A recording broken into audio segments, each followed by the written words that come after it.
Hey guys, it's Steve from Featherlight Recording Studio, and today it's the battle of the Mackie ProFX version 3 mixer boards. Now, we've already done a complete and in-depth tutorial on the smallest of the series, the little 6-channel one, and I'll leave that in the info and the links below because we go in-depth into that and dive into some really complex features that board's capable of doing that a lot of people don't know about, like mix minus and things like that. So check it out. But in this video, we're going to compare it directly to the 10-channel version and see if those additional features and workflow enhancements are going to be worth the extra size and weight. So let's dive in and find out a little bit more about these two powerhouse mixing boards and all the features and recording capabilities they offer.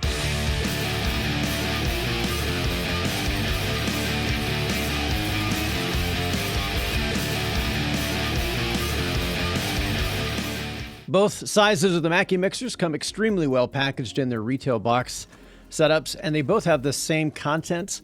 They're both packaged with printed manuals, which is a really welcome addition, especially on hardware products nowadays. That's pretty unusual, and it's handy as a reference when you don't have access to the internet. They both ship with high-quality USB cables. They're about 6 foot in each case. And they both come with DC power that have locking connectors on the ends of them. So the 6-channel obviously wins in its compact size and form factor here, but the additional features and power of the 10-channel makes it punch way above its weight. The ProFX 6-channel version weighs in at a very compact 2.6 pounds, and its bigger brother, the ProFX10, weighs in at 4.9 pounds. The ProFX 6-channel version is so small that it easily fits inside of a backpack or even a small purse, as it's really just the size of 2 cell phones.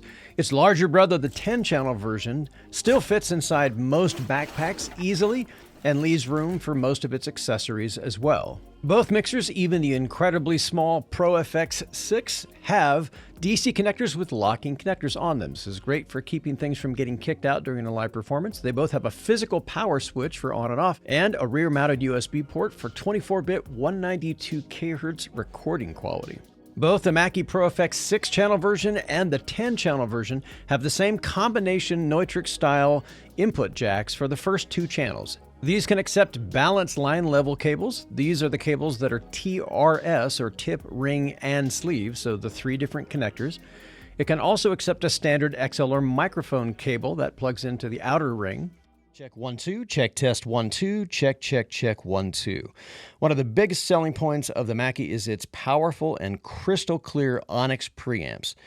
This is strong enough to drive an SM7B without any difficulty whatsoever. It provides 60 dB of clear, clean, and powerful gain. Check 1 2, check 1 2. The SM7B by Shure is notoriously low on output, and this mixer has no difficulty whatsoever in driving that input. The next 2 buttons that we see on our input after our mic has been plugged in is we have a high-Z input. So for example, if we want to use a regular instrument cable that is simply tip and sleeve, like a passive bass or, for example, a passive electric guitar, we can plug it directly in, engage that high-Z input. This isn't a volume thing, it's an impedance thing. It isn't going to be too quiet or too loud. It's not going to be the right impedance, which means it's going to affect your tone. So you're going to have way too much high end, for example. So by engaging that, it turns this into a DI box or direct injection box, and it's simply another piece of gear you don't have to buy if you want to track your guitars and basses directly into this channel. Right under that is the low frequency roll off. This is kind of a rumble switch. This is great for reducing things like mic handling noise. So I'll tap the stand here and you can hear that rumble. Or if you hear things driving by in the ambient background noise of your microphone. And as you can hear by engaging the switch, it almost completely eliminates that. To save space on the Mackie 6-channel version only, we have a high and low shelving EQ section. And this allows us to roll the high end up. We get a shelf and it adds a little bit of air to the vocal. Same thing on if it's too bright, we can roll off some of the top end.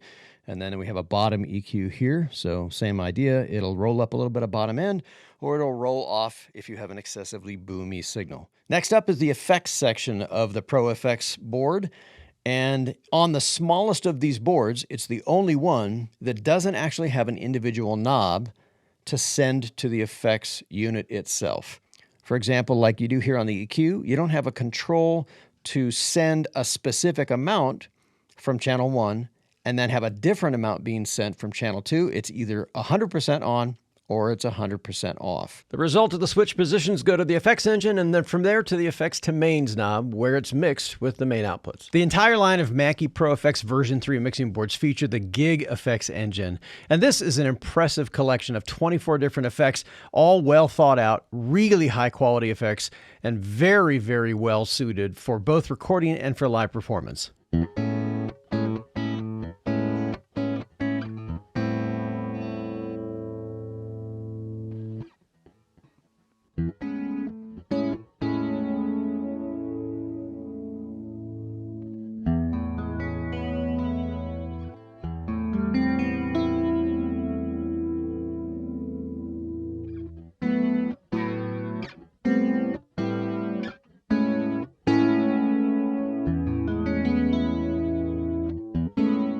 One thing to note is none of the GigFX engines are editable in any way, but thankfully they all sound great and they give you a well-rounded selection to choose from. Both boards have the ability to record a 24-bit 192K USB stream 2 in but 4 out. That means it has 2 completely different sets of stereo channels that can be returned from the computer, while the first set of stereo returns uses the blend knob for multi-track recording and sends that result to only the headphone out.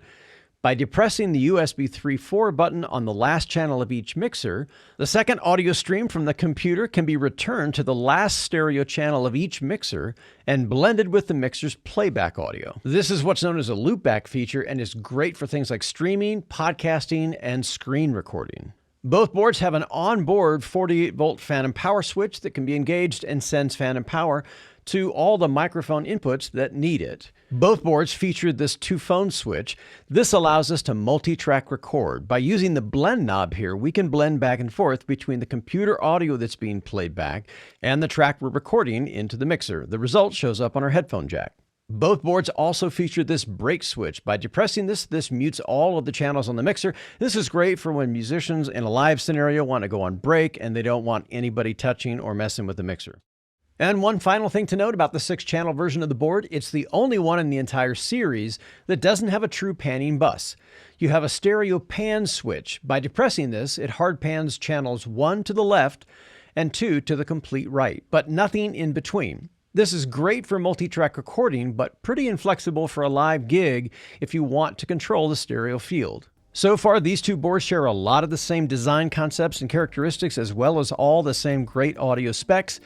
But that incredibly compact size of the 6-channel had to make a lot of compromises to make that size work. As we look at the 10-channel version, it becomes clear that there's a huge jump in flexibility and workflow for its relatively modest increase in size. So the hit list of differences goes something like this. First, the most obvious is the addition of channels. 10 total channels greatly expands what the mixer is capable of. Next is the addition of true insert jacks to the first 4 channels, allowing you to use outboard signal processing. This is accomplished by using what's known as an insert cable. These are pretty common.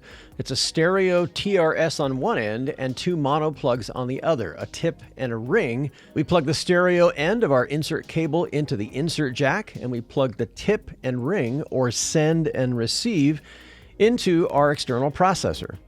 Check, test, check, test, 1, 2. This opens up a huge world of creative possibilities to be able to use your own external hardware, rack mount effects, or even guitar pedals in your mix. The addition of 2 compressor circuits on the first 2 combination jack channels. This is a surprisingly quiet compressor circuit for a board in this price range and is great for vocals and dynamic inputs. The addition of a 3-band EQ on every mixer channel input. Having a real 3-band EQ gives you a lot more tonal control over sculpting the sound of a vocal than just the high and low shelving EQs found on the 6-channel version.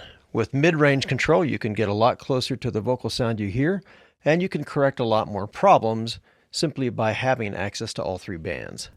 Also, the effects send knobs can be used as a true AUX monitor send bus if you don't want to use the internal effects. Simply raise the channel's effects send knob, raise the master effects knob, and all of that terminates here and comes out the effects send jack. This is super handy for building an onstage monitor mix for live performance. Unlike the 6-channel version of the series, the 10-channel version of this board has a true functioning panning bus. This makes it a great deal easier to create stereo images, also to control where things sit in the stereo field. This is great for both recording and live performance. While the 6-channel version of the Mackie only has the All Mutes button for all the channels, the 10-channel version differs because it has both individual channel mute switches as well as the All-Channel mute button. This is a lot more flexible and allows you to individually mute channels during podcasting and streaming sessions, as well as live performance. Another big difference between the 6-channel version and the 10-channel version of the Mackie ProFX version 3 line is the 10-channel version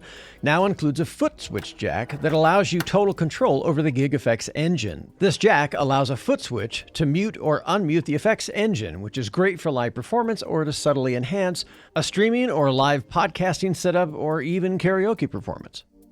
And the addition of a completely independent set of master outputs called Control Room with its own main volume knob, allowing you to drive a completely different set of monitors altogether, or a media AV mix for a house of worship setup, or as a live onstage submixer to send a duplicate of the mains with a completely independent volume control to front of house.